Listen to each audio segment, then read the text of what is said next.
Bharatiya Janata party सरकार के पास सैनिकों के लिए बुलेट प्रूफ नहीं है, सैनिकों के लिए हवाई यात्रा नहीं है, संवेदनशील इलाकों से उन्हें गाड़ियों से होकर गुजरना पड़ता है और ऐसी गाड़ियां जो बख्तरबंद गाड़ियां नहीं है। मगर भारतीय जनता पार्टी अध्यक्ष जेपी नड्डा एयरफोर्स के विमान में जा सकते हैं। और यहां सिर्फ जेपी नड्डा नहीं है, देश के गृह मंत्री अमित शाह भी हैं। इस तस्वीर में क्या गलत है मैं आपको बताता हूं दोस्तों। सबसे पहली गलती, एयरफोर्स के विमान में एक राजनीतिक व्यक्ति यानी जेपी नड्डा आखिर क्या कर रहे हैं। दूसरी बात, अमित शाह राजस्थान पहुंचे हैं राजनीतिक कारणों से, पॉलिटिकल रैलीज करने के लिए, राजस्थान में जीत की नींव रखने के लिए। तो क्या वो इस तरह से एक आधिकारिक विमान का इस्तेमाल कर सकते हैं? चलिए अमित शाह के मामले में मान लिया जाए, चूंकि वो गृह मंत्री हैं, लिहाजा वो एयरफोर्स का विमान इस्तेमाल कर सकते होंगे। मगर जहां तक मुझे पता है, आप सिर्फ आधिकारिक कामों के लिए एयरफोर्स का विमान का इस्तेमाल कर सकते हैं। मगर जेपी नड्डा को आखिर किसने अधिकार दिया कि वो इस तरह से एयरफोर्स के विमान का इस्तेमाल करें? क्या इस देश के नागरिक होने के नाते हमें यह सवाल नहीं करना चाहिए कि भारतीय जनता पार्टी के अध्यक्ष एयरफोर्स के विमान में क्या कर रहे हैं, और वो भी एक ऐसी यात्रा में जो पूरी तरह से राजनीतिक है, सरकारी है ही नहीं। अब इसका एक दूसरा पहलू देखिए दोस्तों। हाल ही में आपको याद होगा जब कश्मीर में हमारे 3 वीर शहीद हुए थे, एक कर्नल, एक डीएसपी और एक मेजर आशीष की मां यहां पर रो रही हैं।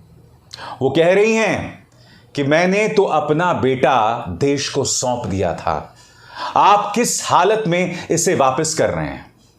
मां ये भी रुदाली नहीं कर रही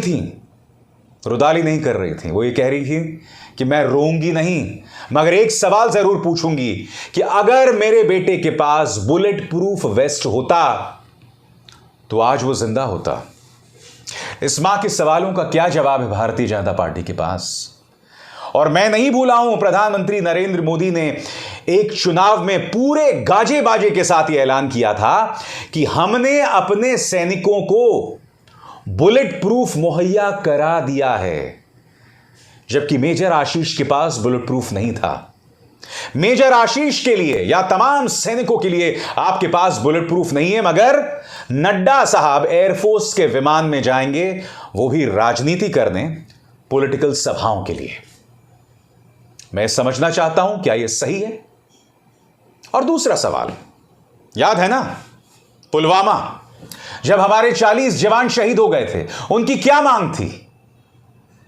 उनकी यात्रा से पहले ऐसी खबरें सामने आई थी कि लगातार अपील की जा रही थी गृह मंत्रालय से कि हमारे सैनिकों को आप विमान के जरिए भेजिए, क्योंकि यह बहुत ही संवेदनशील इलाका है।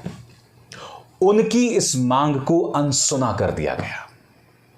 और यही नहीं, सैनिक यह भी मांग कर रहे थे कि बख्तरबंद गाड़ियां यानी बुलेट प्रूफ गाड़ियां उन्हें मुहैया कराई जाएं।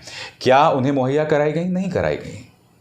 उल्टा बहुत ही रहस्यमय तरीके से एक आतंकवादी एक हाई सिक्योरिटी जोन में 300 किलोग्राम आरडीएक्स लेकर पहुंच जाता है, धमाका करवा देता है और हमारे सैनिक शहीद हो जाते हैं। कैसे हुआ था ये बताइए? खैर वो तो सवाल ही अलग है, क्योंकि उस पूरे घटनाक्रम में इतने पेच हैं, इतने रहस्य हैं कि क्या बतलाएं। सत्यपाल मलिक ने जो बातें कही वो होश उड़ा देने वाली थी, जो कि पूर्व राज्यपाल थे। उनसे कहा गया था इस मामले पे खामोश रहो, मगर जब यह तस्वीर सामने उभर कर आती है जिसमें एक एयरफोर्स विमान में जेपी नड्डा दिखाई देते हैं, तो हम खामोश कैसे रहें बताइए ना। यानी कि अब आप हमारे एयरफोर्स के ऊपर राजनीति करेंगे, हमारे सैनिकों की शहादत, उनकी मौत पर राजनीति करेंगे। ये जो हमारे 3 वीर शहीद हुए थे ना कश्मीर में, मैं दावे के साथ कह सकता हूं, अभी साल के अंत में चुनाव हैं, मैं दावे के साथ कह सकता हूं भारतीय जनता पार्टी उन 3 लोगों की शहादत पर भी सियासत करेगी। ये इनकी खास बात है। मगर जब बुलेट प्रूफ देने की बात आई, या बख्तरबंद गाड़ियां देने की बात आई, या फिर एयर टिकट देने की बात आई, यानी कि हवाई जहाज में भेजने की बात आई, तब इनके मुंह पर ताले लग जाते हैं। वाकई नड्डा साहब, ये जो तस्वीर है वो निहायत ही शर्मनाक है। आप एक पार्टी के अध्यक्ष हैं और आप इस तरह से अपनी हैसियत, अपनी स्थिति का बेजा इस्तेमाल कर रहे हैं। आपको किसने अधिकार दिया कि आप एयरफोर्स के विमान में इस तरह से सवार होकर निकलें? आपको ये बिल्कुल भी अधिकार नहीं है। किसने दिया आपको ये अधिकार, बताइए? जाहिर सी बात है, विपक्ष इस मुद्दे को लेकर हमलावर है, मगर मैं विपक्ष की प्रतिक्रिया से पहले कुछ मुद्दे आपके सामने रखना चाहूंगा। मणिपुर जल रहा है। ये तस्वीर देखिए, भारतीय जनता पार्टी को आग के हवाले कर दिया गया। भारतीय जनता पार्टी के नेताओं के घरों पर हमले हो रहे हैं, स्पीकर के घर पर हमले हो रहे हैं। सीधा सा सवाल, अमित जी, आप राजस्थान जा सकते हैं चुनावी रैलियों के लिए, क्या आप मणिपुर नहीं जा सकते? मैं वो तस्वीरें आपको नहीं बतलाना चाहता, वो दो मासूमों की तस्वीरें, मैतेई समुदाय के वो दो बच्चे, जिसमें एक नाबालिग लड़की और एक युवक था, भाई बहन थे, दोनों को अगवा करते हैं कुकी उग्रवादी और उन्हें मौत के घाट उतार दिया जाता है। मणिपुर जल रहा है, बद से बदतर हो रहा है वहां हालात। मगर अमित शाह के पास वक्त है राजस्थान में राजनीति करने का, मगर साहब मजाल है कि ये मणिपुर का रुख करें। एक सरकार अपने दायित्वों, अपनी जिम्मेदारी से आखिर कैसे मुंह मोड़ सकती है? यह सवाल किया जाना चाहिए ना कि आपके पास राजस्थान जाने का वक्त है, मगर मणिपुर में जो हालात बद से बदतर हो रहे हैं, वहां पर आप ही के पार्टी के कुछ लोग आग में घी डालने का काम कर रहे हैं। मगर मजाल है आपके मुंह से एक शब्द निकल जाए। ये डबल स्टैंडर्ड्स, ये दोहरे मापदंड आप लाते कहां से हैं? और फिर सैनिकों की शहादत पर राजनीति। आपको याद है 2019 के चुनावों में चुनाव आयोग का सीधा फरमान था कि सैनिकों की शहादत पर वोट नहीं मांगे जाएंगे। सैनिकों का एयरफोर्स विमान नड्डा साहब इस्तेमाल करेंगे, बुलेट प्रूफ नहीं देंगे, बख्तरबंद गाड़ियां नहीं देंगे, मगर वोट मांगेंगे। याद है आपको प्रधानमंत्री ने किस तरह से वोट मांगा था? याद है या भूल गए? सुनिए। मैं मेरे फर्स्ट टाइम वोटर से कहना चाहता हूं कि आपका पहला वोट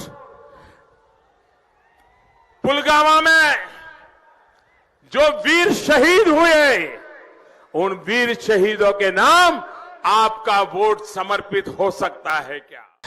जाहिर सी बात है दोस्तों, विपक्ष इस मुद्दे पर हमलावर है। साकेत गोखले जो कि टीएमसी सांसद हैं, उन्होंने इसे एक बड़ा मुद्दा बनाया है। वो क्या कह रहे हैं आपकी स्क्रीन पर? Shocking, the plane that Amit Shah has seen exiting here is Indian air forces Navdoot, which is to be used exclusively for official work। यहां पर साकेत गोखले कह रहे हैं कि जिस एयरफोर्स विमान का इस्तेमाल किया जा रहा है, जिसका नाम है नवदूत, वो सिर्फ आधिकारिक काम के लिए इस्तेमाल किया जा सकता है। How is Shah using an Indian air force jet to travel for election campaigning in Rajasthan? Rajasthan में अमित शाह आखिर इस विमान का इस्तेमाल कैसे कर सकते हैं? इंडियन एयरफोर्स के इस विमान का इस्तेमाल कैसे कर सकते हैं? On what grounds was JP Nadda allowed to travel on the IAF plane when he is not even a minister? JP Nadda तो मंत्री भी नहीं है, फिर वो कैसे जा रहे हैं यहां पर? Why are the taxpayers' fund and Air Force resources being used for BJP's election campaigning? इसमें पूछा जा रहा है कि जो टैक्स पेयर का पैसा है उसका बेजा इस्तेमाल क्यों हो रहा है भारतीय जनता पार्टी की राजनीति और उनके चुनावी कैंपेनिंग के लिए? इंडियन एयरफोर्स के स्रोतों का, उनके रिसोर्सेज का इस्तेमाल क्यों हो रहा है बीजेपी की चुनावी कैंपेनिंग के लिए? क्या भारतीय जनता पार्टी अब हमारे जो सैनिकों की, हमारी आर्म फोर्सेस से जुड़ी जो मर्यादा है, इसी तरह से उसकी तौहीन करती रहेगी, उसकी बिल्कुल भी इज्जत नहीं करेगी? यह सवाल है ना।